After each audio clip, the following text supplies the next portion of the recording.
Bien Seigneur, comme certains l'ont dit dans leur prière et comme nous l'avons chanté aussi dans les cantiques, les affirmations du christianisme sont assez extravagantes. En effet, la Bible proclame que le Créateur de l'univers, malgré notre défaillance, malgré nos péchés, malgré notre éloignement de lui, a décidé de se faire bébé pour venir sur cette terre afin de vivre une vie parfaite, de mourir sur une croix et de ressusciter pour nous montrer le chemin vers le ciel.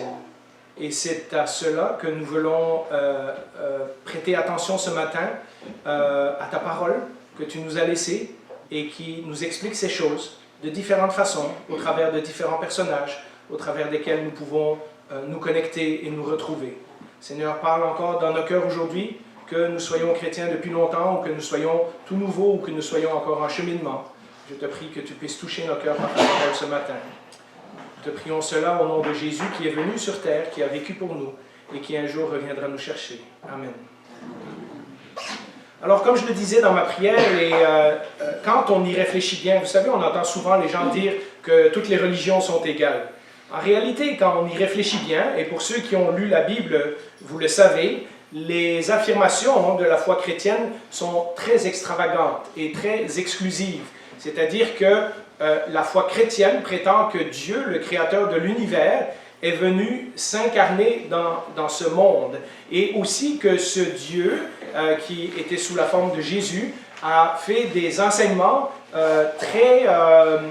il a dit qu'il était le seul chemin, il a dit qu'il était la vérité, a fait des affirmations très exclusives. Et donc, lorsque nous venons à Noël, un des dangers, c'est avec notre tradition, anciennement catholique au Québec, mais aussi depuis un certain nombre d'années, plus aucune tradition du tout, ou du moins les traditions commerciales, de mélanger la fête de Noël avec toutes sortes de choses qu'on a entendues à gauche et à droite, et qui ne sont pas nécessairement le christianisme tel que la Bible le présente. Et donc aujourd'hui, et pour ceux qui sont là depuis plusieurs années, vous savez que c'est une série qu'on fait à tous les Noëls, et aujourd'hui, j'aimerais vous parler de la foi de Marie, non pas pour mettre Marie en évidence, comme si c'était l'héroïne de l'histoire, puisque dans la Bible, c'est toujours Dieu et Jésus qui sont les héros de l'histoire, mais parce que leur cheminement, de Marie, de Joseph par exemple, n'ont pas toujours été évidents. Les nouvelles qu'ils ont entendues il y a 2000 ans, la nuit de Noël, étaient quand même extraordinaires. Et ils ont fait aussi un cheminement, une progression. La semaine prochaine, je parlerai de Joseph. Aujourd'hui, on va parler de Marie. Et on va regarder d'abord le fait que la Bible affirme qu'elle était une vierge. Et on va voir l'importance de cela. Alors, je lis dans l'Évangile de Luc. Les évangiles, c'est les 4 premiers livres du Nouveau Testament. Donc, il y a Matthieu, Marc, Luc et Jean, vous connaissez peut-être. Et dans Luc chapitre 1, Luc et Matthieu nous présentent la naissance de Jésus. Et dans Luc chapitre 1, il nous dit au verset 26, ce verset qui, de nouveau, pour nos sensibilités modernes, est un petit peu extravagant. Mais regardez comment l'histoire nous est racontée. Le 6e mois, l'ange Gabriel fut envoyé par Dieu dans une ville de Galilée appelée Nazareth, très précis, chez une vierge fiancée à un homme de la famille de David, appelé Joseph. Le nom de la vierge était Marie. L'ange Gabriel était déjà apparu un petit peu avant dans le livre de Luc, pour annoncer la naissance de Jean-Baptiste. Et si vous êtes familier avec l'histoire de la Bible, ou si vous avez vu un film sur Jésus, vous savez que Jésus s'est fait baptiser par Jean-Baptiste. Jean-Baptiste, donc, était celui qui venait annoncer la venue de Jésus. Et une autre fois, l'ange Gabriel apparaît dans le livre de Daniel, pour annoncer à Daniel ce que Dieu va faire dans l'histoire du monde pour les 400 prochaines années. Et donc, cet ange, c'est le messager spécial qui apparaît dans la Bible lorsque Dieu annonce son plan du salut. 1 Pierre 1,20 nous dit d'ailleurs que ce plan avait été déterminé depuis toute éternité. Avant la création du monde, Dieu avait déjà décidé de ce plan-là. D'ailleurs, tantôt, Andrew a prié dans sa prière que malgré que Dieu savait par où se dirigerait l'humanité, il a quand même choisi de continuer son plan. Et donc, ce sont des choses qui n'ont pas échappé au Dieu qui a créé toutes choses.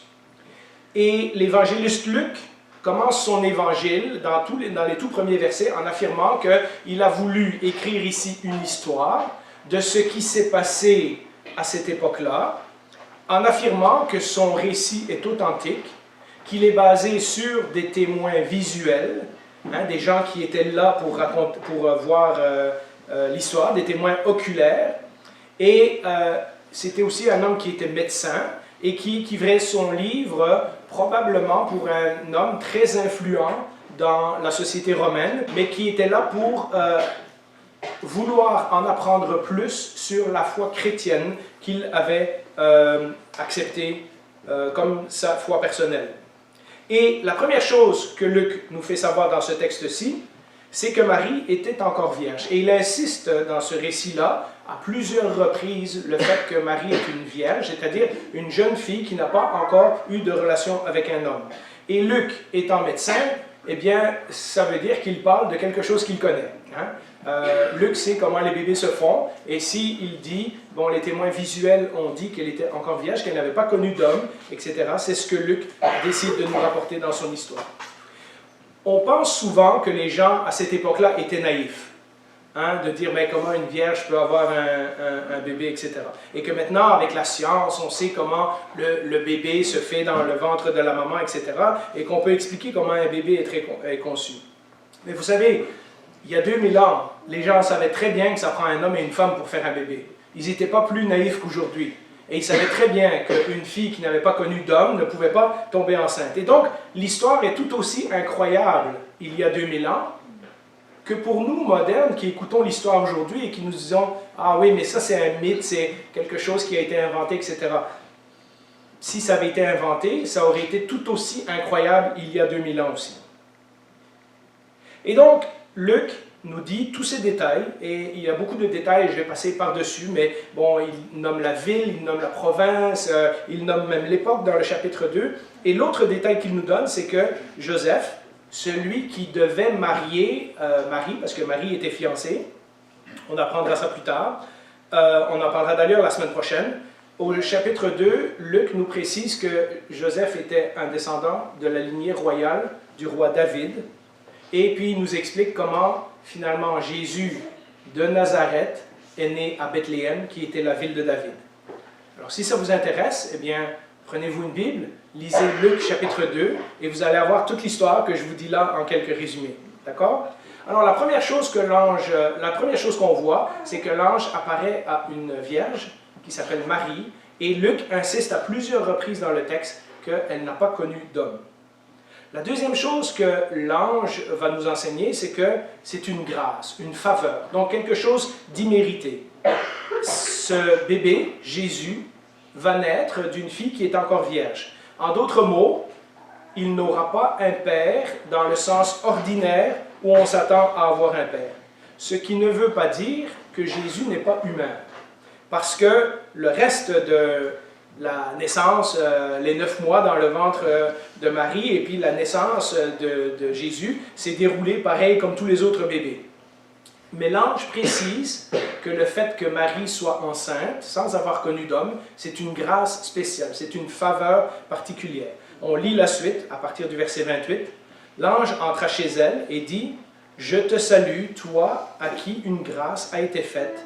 Le Seigneur est avec toi. » Et certains textes rajoutent « Tu es bénie parmi les femmes. » Troublée par cette parole, et qui ne le serait pas s'il voyait un ange, Marie se demandait ce que pouvait signifier une telle salutation. L'ange lui dit « N'aie pas peur, Marie, car tu as trouvé grâce auprès de Dieu. » Donc une seconde fois, l'ange dit que c'est une grâce. « Voici que tu seras enceinte, tu mettras au monde un fils, et tu lui donneras le nom de Jésus. » C'est donc important. Le texte précise à plusieurs reprises que c'est une grâce qui a été faite à Marie. Nulle part, ça nous dit que Marie était plus religieuse que les autres, que Marie était née de façon spéciale, que Marie était une personne extraordinaire. Nulle part dans le récit de la Bible, en tout cas, il y a des traditions qui ont été rajoutées par la suite, mais qui ne sont pas dans la Bible. Mais Marie non plus, dans le texte, n'est pas quelqu'un qui cherche à être reconnu ou admiré. Nazareth, c'est un coin perdu. En Galilée, ce n'est pas un endroit important. Et elle vient de ce village-là, et l'ange lui apparaît à elle en particulier. C'est une jeune fille comme les autres, mais la grâce, c'est que Dieu l'a choisie pour donner naissance à Jésus. La grâce consiste au fait que ce Messie, et quand on lit l'Ancien Testament, on voit que le peuple juif attendait un sauveur déjà depuis des siècles et des siècles et des siècles. Et la grâce qui est faite à Marie, c'est cette grâce que ce Messie qui est promis depuis des centaines d'années va naître au travers de Marie. L'ange aurait pu aller à Jérusalem, il aurait pu apparaître à une belle princesse dans le palais d'Hérode, par exemple, mais il choisit d'aller à Nazareth. Vraiment, un village perdu. D'ailleurs, plusieurs fois dans la vie de Jésus, on lui reprochera de venir de nulle part. Hein? Tu viens de Nazareth, il n'y a aucun prophète qui vient de cette région-là. Hein? Et puis, dans le cantique que Marie va chanter à la fin de ce chapitre-là, mais qu'on ne lira pas aujourd'hui, on va voir que Marie a compris que c'était une grâce. Elle a obtenu une faveur. Le peuple d'Israël a obtenu une faveur, non pas parce que spécialement elle est la mère du bébé Jésus, mais parce qu'au travers de elle, le Messie qui avait été annoncé est arrivé. Elle et tout le peuple ont obtenu une faveur, une grâce, dans le sens où Dieu est en train d'accomplir ce qu'il a annoncé depuis des centaines et des centaines d'années. En fait, depuis l'époque d'Abraham. Pour ceux qui connaissent bien la Bible, on peut remonter à Genèse, chapitre 12 et suivant, et voir que Dieu a promis à Abraham qu'un jour de sa descendance naîtrait quelqu'un qui serait une bénédiction pour le monde entier. Et donc, vous voyez, Marie n'est pas juste bénie parce qu'elle est enceinte, hein, bien que lorsqu'on a un bébé, c'est toujours une bénédiction, mais elle est bénie parce qu'au travers de elle, la promesse de Dieu qui a été annoncée presque 2000 ans auparavant à Abraham est en train de s'accomplir. L'histoire de Noël, comme tout le reste de l'histoire de Jésus, et si vous venez à l'Église régulièrement, vous savez que depuis 1 an et demi, on regarde la vie de Jésus épisode par épisode, c'est un rappel constant que Dieu choisit très souvent de faire avancer son plan au travers des gens tout à fait ordinaires. Et pas très souvent au travers de gens qui sont doués, de gens qui sont riches ou de gens qui sont haut placés. Toute l'histoire de Noël, à part les mages, hein, c'est les bergers, c'est Bethléem, c'est Nazareth, c'est Joseph, c'est Marie, c'est des gens de tous les jours. Des gens comme vous et moi, si je peux me permettre de le dire. Je pense que les mots de Marie aussi trahissent une certaine crainte, car l'ange doit la rassurer avec des paroles célèbres, on lira le texte dans quelques instants, qui apparaissent plus d'une centaine de fois dans la Bible. Cette fameuse phrase que Dieu dit lorsqu'il apparaît à quelqu'un, « N'aie pas peur hein, »,« Ne crains pas, n'aie pas peur ». La raison est simple. Si vous connaissez l'Ancien Testament, les Juifs ont une très haute idée de Dieu. Dieu est saint, Dieu est différent, Dieu est parfait. Dieu ne peut pas juste apparaître. Hein? Dieu ne peut pas juste apparaître parce que sinon les gens vont être terrifiés de lui. Ils seraient terrassés par sa présence. Dieu est tellement pur qu'on ne pourrait pas être dans sa présence. Et donc Marie, l'ange lui annonce qu'elle va mettre au monde le Fils de Dieu, puis elle se demande, mais comment ça Dieu va venir au travers de moi? Elle se demande comment tout ça va se faire parce qu'elle ne se considère pas plus importante qu'une autre, pas plus digne qu'une autre. Et vous savez, encore aujourd'hui, c'est une des leçons de Noël, nous ne sommes pas plus dignes que Marie. Pourtant, la Bible dit que nous pouvons être appelés enfants de Dieu, que nous pouvons être appelés amis de Dieu. Et parfois, quand ça fait des années qu'on est chrétien, on pense facilement que Dieu, finalement, il a bien fait de me sauver. Regarde, je suis un bon chrétien. Hein? Dieu savait que j'allais faire des choses pour lui. Hein? Et puis, on oublie un petit peu tout cette admiration, mais cette crainte que Marie a ressentie lorsque l'ange lui a annoncé que le Sauveur du monde allait arriver. Nous agissons comme si on avait gagné le salut, comme si on était devenu chrétien par nos propres forces. Eh bien, dans ce temps de Noël, il serait bon de se rappeler les paroles de l'ange. Tu as trouvé grâce, tu as, j'ai, nous avons trouvé grâce auprès de Dieu. Et peut-être dans ce temps de Noël, de réagir de nouveau avec admiration et avec cette crainte sacrée de dire « Waouh, le Dieu de l'univers nous a fait une grâce de venir s'incarner dans un bébé humain pour venir nous sauver. » Nous devrions, dans ce temps de Noël, pas dire ouais, merci Seigneur que je suis chrétien, j'ai bien fait de croire en toi, mais plutôt dire Seigneur, pourquoi moi? Quelle grâce tu m'as donnée? Quel salut extraordinaire que tu m'as donné au travers de Jésus. Et puis, on va parler un petit peu des paroles de l'ange dans la suite. Hein? On va parler de l'ange parce qu'aujourd'hui, si vous allez dans une librairie, dans la section spiritualité, avec tous les livres qui ont été écrits sur des anges, on pourrait croire qu'il y a des anges qui apparaissent à tout le monde, à tous les coins de rue. On pourrait penser que les anges, c'est un événement courant. Or, dans la Bible, le livre par référence pour les anges apparaissent très peu de fois. On a l'impression qu'ils apparaissent souvent, mais en réalité, lorsque les gens voient les anges, ils sont toujours troublés. Il y a toujours quelque chose de spécial qui se prépare. Dans la Bible, lorsque les anges apparaissent, c'est exceptionnel. Peut-être l'année prochaine, quand je fais la suite de cette série, je vais parler des apparitions des anges, parce qu'autour de la naissance de Jésus, les anges apparaissent plusieurs fois. Mais dans le reste de la Bible, les anges apparaissent très peu de fois. Rappelez-vous ce que j'ai dit tantôt. Gabriel, c'est le messager spécial de Dieu. C'est celui qui annonce quand Dieu va faire des plans qui vont bouleverser l'humanité. Et puis, si vous vous rappelez le texte qu'on a lu, l'ange, il est quand même très directif. Il dit à Marie, tu vas être enceinte, ça sera un garçon, et tu vas l'appeler Jésus. Fait qu'oubliez ça, les couleurs roses et bleues, puis les listes de noms, hein, si c'est un garçon, je vais l'appeler comme ça. L'ange a déjà tout décidé à la place de Marie. Hein. Donc, vous voyez la situation. L'ange a déjà tout réglé les problèmes qui auraient pu se poser.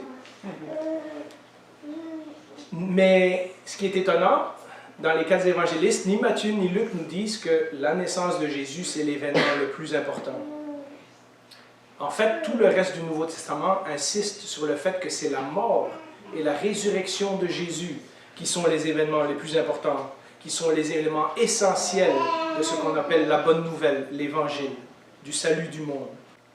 Ce qui est d'étonnant, c'est le message qui va autour. Non seulement l'ange a dit à Marie, mais aussi à tout le peuple qu'ils avaient reçu une faveur spéciale, une grâce, mais ensuite l'ange, comme si ce n'est pas assez de choisir le sexe, de choisir le nom et de choisir tout ça, hein, il dit au verset 32, « Il sera grand et sera appelé Fils du Très-Haut, et le Seigneur Dieu lui donnera le trône de David, son ancêtre. Il régnera sur la famille de Jacob éternellement. Son règne n'aura pas de fin. » Alors, vous savez très bien que Jésus n'est pas assis sur un trône aujourd'hui. Alors, de quoi il s'agit? Bien, Israël avait été un royaume très puissant au temps de David et Salomon. Et puis, les choses avaient dégradé. Ils s'étaient éloignés de Dieu. Ils avaient été punis. Ils avaient été envoyés en exil. Ils étaient revenus. Ils avaient reconstruit le temple. Mais plus jamais aucun roi de la famille de David n'était monté sur le trône. Et à l'époque de Jésus, ça fait 400 ans que le royaume d'Israël est dominé par un empire après l'autre. Et ça fait 400 ans aussi que le dernier prophète a parlé. Le dernier livre de l'Ancien Testament, Malachie, est environ 450-425 avant Jésus-Christ. Et donc ça fait 400 ans que le peuple se demande ce qu'il va arriver. Et puis tout à coup, on ouvre la première page du Nouveau Testament et tout à coup, l'ange Gabriel apparaît 2 fois en l'espace de 6 mois. Cet enfant, dit l'ange à Marie, c'est le Messie promis, l'héritier de David que vous attendez depuis des centaines d'années. C'est l'accomplissement de la promesse que Dieu avait fait à David 1000 ans auparavant en disant « Il y aura toujours quelqu'un de ta famille sur le trône. » Cet enfant qui, au verset 35, sera identifié à Dieu directement, hein, fils de Dieu, ça veut dire qu'il est né de Dieu, est en réalité, quand on y pense, celui qui règne encore et toujours quand tous les rois et tous les empereurs de ce monde seront morts et enterrés. Jésus, d'ailleurs, a dit « Mon royaume n'est pas de ce monde, c'est un royaume spirituel. » Vous pouvez imaginer, de nouveau, tout comme hein, la naissance d'un bébé auprès d'une vierge qui n'a pas connu d'homme, eh bien, vous pouvez imaginer comment ce message est choquant aussi au 1er siècle. Au moment où César Auguste est l'empereur de l'Empire romain, au moment où Rome domine tout le monde connu, et cet petit groupe de chrétiens qui se réunit et qui écrit un livre et qui disent celui qui est né de Marie à Bethléem il y a quelques dizaines d'années, ce Jésus qui est mort sous Ponce Pilate, etc., etc., en réalité, c'est Dieu, c'est le roi du monde. C'est celui qui a créé l'univers. Vous voyez, le message aurait été tout aussi choquant pour les gens de cette époque que pour notre époque. Et donc, les questions que nous nous posons aujourd'hui ne sont pas différentes de ce que les gens se sont posées comme questions depuis 2000 ans. Vous comprenez que dire que ce bébé, c'est lui qui est le roi du monde, plutôt que César, ou plutôt que Hérode, vous vous rappelez la réaction de Hérode, hein, lorsque les mages lui ont demandé, il est où le roi des Juifs? Il a envoyé des soldats pour essayer de tuer le bébé. Vous comprenez maintenant pourquoi ces événements ont été si mal compris et si mal reçus déjà même à l'époque. Alors évidemment, devant tout ça, Marie va poser une question. Alors pour ceux qui connaissent leur Bible et qui sont malins, vous allez me dire, oui mais attends, Zacharie, il a posé une question aussi et il s'est fait punir. Et Marie, elle pose une question, puis elle ne se fait pas punir. Alors, quelle est la différence? Eh bien, je pense qu'il y a une différence dans la question. Lisons au verset 34. Marie dit à l'ange, comment se fera-t-il? Hein? Donc, tu vas être enceinte, et voilà son nom, et voilà qui il sera, etc., etc. Et Marie dit à l'ange, comment cela se fera-t-il, puisque je n'ai pas de relation avec un homme? L'ange lui répondit, le Saint-Esprit viendra sur toi, et la puissance du Très-Haut te couvrira de son ombre. C'est pourquoi le saint enfant qui naîtra sera appelé Fils de Dieu. Voici qu'Élisabeth, ta parente, est elle aussi devenue enceinte d'un fils dans sa vieillesse. Celle qu'on appelait la stérile est dans son 6e mois. En effet, rien n'est impossible à Dieu. Voyez, au contraire de Zacharie qui avait posé une question à l'ange en disant ben, moi je suis vieux, comment ça que je vais avoir un enfant à mon âge, etc. Et nous apprenons que la question de Zacharie révélait un doute. Hein? Marie, elle cherche simplement à comprendre. Techniquement, elle ne comprend pas comment elle peut être enceinte d'un bébé sans avoir eu de relation avec son fiancé. Elle n'a jamais connu d'homme. Après tout, pour les êtres humains, c'est impossible de produire un bébé sur commande. Hein? Et c'est encore plus impossible pour les êtres humains de produire un bébé qui serait le Fils de Dieu. Pensez-y. Le message, il est vraiment très, très choquant dans la Bible. Mais l'ange lui explique que cela arrivera avec un miracle du Saint-Esprit. Rien d'étonnant pour nous qui sommes croyants depuis longtemps, puisque dès la première page de la Bible, ça nous dit « La terre était informe et vide, et l'Esprit de Dieu se mouvait au-dessus des eaux. » Et donc nous voyons l'Esprit de Dieu qui est là comme l'élément créateur, qui est actif avec Dieu dans la création. Et lorsque Dieu souffle la vie dans les êtres humains, et il souffle l'esprit de vie dans les êtres humains. L'Esprit était actif à la création, c'est lui qui donne naissance physiquement. Et Jésus dira à Nicodème, c'est aussi l'Esprit qui donne naissance spirituellement. C'est l'Esprit qui fait naître de nouveau. Alors pour le Saint-Esprit, qui a participé à la création de Dieu, aux animaux, aux êtres humains, etc., etc., c'est pas difficile de faire naître un bébé d'une vierge. Hein? Et puis de donner naissance à un enfant de façon miraculeuse. Et pour preuve, l'ange va donner un signe à Marie. Il va dire, tu sais, ta cousine qui est très très âgée, qui ne peut plus avoir d'enfant, hein, on l'appelle la stérile dans le texte, hein, eh bien, elle est déjà enceinte depuis 6 mois. Et donc, Marie va prendre ses bagages et elle va aller voir Élisabeth et elle va se rendre compte qu'elle est vraiment enceinte, etc. Et ce que l'ange est en train de dire, c'est que tu peux penser que c'est impossible, mais regarde, ta cousine qui ne pouvait pas avoir d'enfant, elle est enceinte et elle va avoir un bébé. Et donc, on voit dans ce texte que c'est clairement Dieu qui est en charge. C'est Dieu qui est en charge tout le temps. Hein, c'est l'ange qui apparaît à Marie sur les ordres de Dieu. C'est l'ange qui annonce à Marie ce qui va se passer, comment ça va se passer, ça va être quoi le nom du bébé, qui sera ce bébé, etc. Et puis c'est lui qui aussi dit, ben voilà, ta cousine, elle est enceinte. Donc on voit que c'est Dieu qui est en charge de toute l'histoire. À nouveau, la question de Marie devrait être la nôtre. En fait, tout ce passage devrait nous faire identifier avec Marie. Comment tout cela est possible? Comment Dieu peut naître d'une vierge, comment Dieu peut venir dans le monde, comment le Dieu qui a créé toutes choses peut prendre la forme d'un enfant et venir naître dans le monde. Une fois de plus, lorsqu'on lit tous les écrits et tous les miracles que Jésus a fait, on pourrait croire que, et comme aujourd'hui, hein, on va dans la section où il y a les livres sur les anges, il y a aussi plein de sections sur les miracles, hein, les gens qui ont eu toutes sortes de miracles. Et on pourrait croire qu'il s'en passe à tous les jours. Pourtant, par définition, un miracle est quelque chose qui va à l'encontre des lois naturelles. Et donc, c'est quelque chose d'exceptionnel. Et quand on lit la Bible, on se rend compte qu'il y a très peu de périodes dans la Bible où il y a des miracles. Et une de ces périodes, c'est autour de la naissance de Jésus. Ce qui est impossible aux humains, comme le dit l'ange, est possible à Dieu. C'est lui qui a créé les lois de la physique, de la chimie et ces choses-là. Ce n'est pas difficile pour lui de passer outre par-dessus ses propres lois et de faire les choses différemment.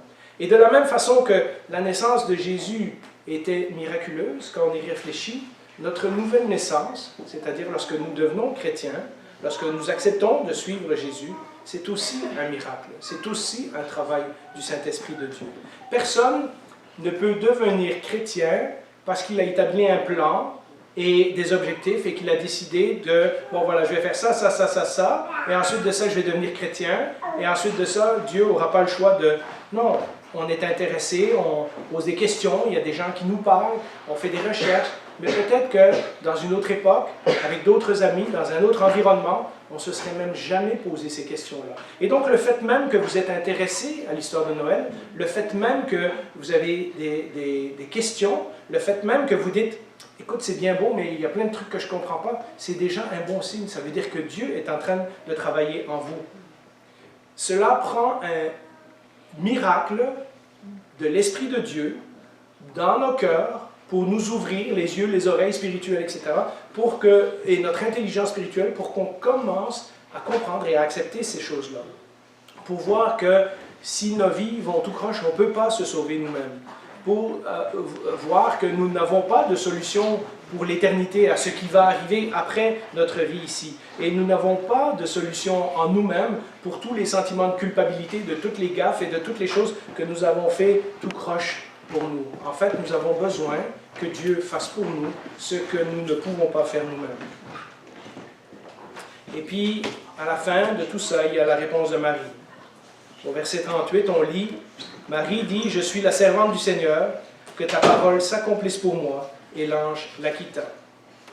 Et après toutes ces questions, après tout ce discours de l'ange, la réponse de Marie est très très simple. Elle dit en d'autres mots ce que Jésus va dire dans le jardin de Gethsémani 33 ans plus tard, que ta volonté soit faite. Que ta parole s'accomplisse pour moi. Fais exactement comme tu l'as dit. Je suis sûr que Marie n'a pas tout compris. D'ailleurs, si on lit la suite, dès la fin du chapitre 2, lorsque ça nous parle de l'épisode où Jésus est dans le temple à 12 ans, elle a déjà oublié que son vrai père, c'est Dieu. Et donc, vous voyez, Marie, elle connaît des choses, mais elle va avoir tout un cheminement. Elle va avoir tout un cheminement avant de comprendre qui est réellement Jésus. Mais vous savez, une fois de plus, le cheminement de Marie est très similaire au nôtre. Il se fait étape par étape. Et c'est là où je voulais en venir aujourd'hui, c'est que nous aussi, nous vivons ces choses. D'abord, il y a le choc. À moins d'être né dans une famille chrétienne et d'avoir entendu les histoires de la Bible depuis que vous êtes tout petit, pour la plupart, lorsqu'on entend le message chrétien pour la première fois, surtout comme je l'ai expliqué aujourd'hui, c'est un choc. Il y a beaucoup d'affaires qui ne sont pas naturelles, il y a beaucoup de choses qui ne sont pas scientifiques, il y a beaucoup de questions qui viennent à notre esprit. Et donc, il y a d'abord ce choc. Il y a peu de gens qui deviennent chrétiens comme ça instantanément, comme le geôlier de Philippe dans Acte 16. Hey, dites-moi qu'est-ce que je dois faire pour être sauvé. Ça, c'est très rare dans la Bible. La plupart des gens, c'est plus comme Nicodème. Ils suivent Jésus pendant un certain nombre d'années avant que leur conviction soit pleinement formée, ou comme les disciples. Lorsqu'on entend le message chrétien pour la première fois, ça doit nous surprendre. Ce n'est pas comme toutes les autres religions. Il y a des affirmations dans le christianisme qui sont vraiment extravagantes. Alors, ou les chrétiens sont des fous, ou alors ils ont peut-être raison. Et ça vaut la peine d'investiguer la situation. Il est même normal de trouver le message de Noël surprenant et même sain de vouloir essayer de comprendre. La foi chrétienne véritable n'est pas une réponse seulement émotionnelle. « ah oui, c'est un beau message, ouais, le petit Jésus, ouais, je crois ça. C'est une réponse qui engage tout notre être, notre volonté, notre intelligence et ces choses-là. On voit dans le cheminement de Marie qu'après le choc, il y a les questions. Hein? Zacharie avait posé des questions, mais lui, c'était pour rester au contrôle de sa vie. Hein? Ça me dérange un petit peu ce que l'ange me dit. Tandis que dans le cas de Marie, il y a beaucoup de questionnements, et ensuite, même si elle n'a pas tout compris, elle décide qu'elle va continuer d'avancer. On l'a vu dans la vie de Jésus, il y a des gens qui approchent Jésus et qui posent des questions parce qu'ils veulent vraiment comprendre, et il y a des gens qui approchent Jésus avec des questions, mais ce sont des excuses. Ils ont déjà décidé de ne pas croire et ils trouvent des excuses. Au contraire, la question de Marie est vraiment authentique.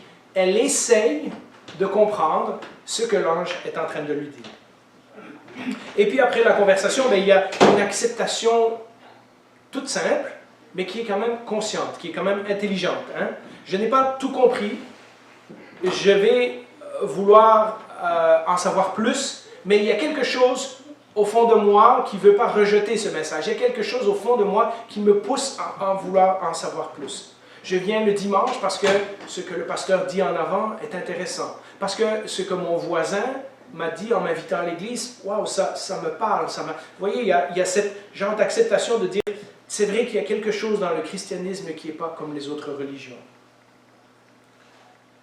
Marie sait, au moins en partie, que cette décision de dire à l'ange, ok, fais comme tu l'as décidé, elle sait que ça va bouleverser toute sa vie. Pensez-y, elle est adolescente, elle va avoir un bébé et elle sait qu'elle n'a pas connu d'homme. Elle sait que les gens de son village vont parler d'elle. Elle sait que les gens de son village vont aussi parler de Joseph. Et elle sait probablement que les gens de son village vont parler du bébé.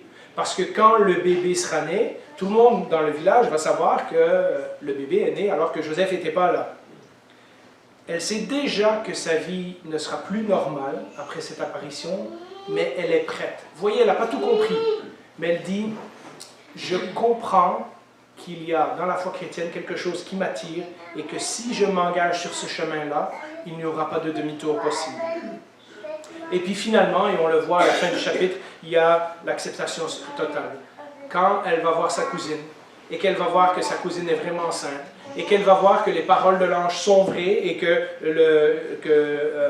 Élisabeth a un bébé, etc., elle va tout à coup connecter toutes les promesses qui avaient été faites dans l'Ancien Testament. Elle va repenser à Abraham, à David et ces choses-là. Elle va tout connecter ensemble et elle va se rendre compte qu'au travers de elle, Dieu est en train d'accomplir son plan.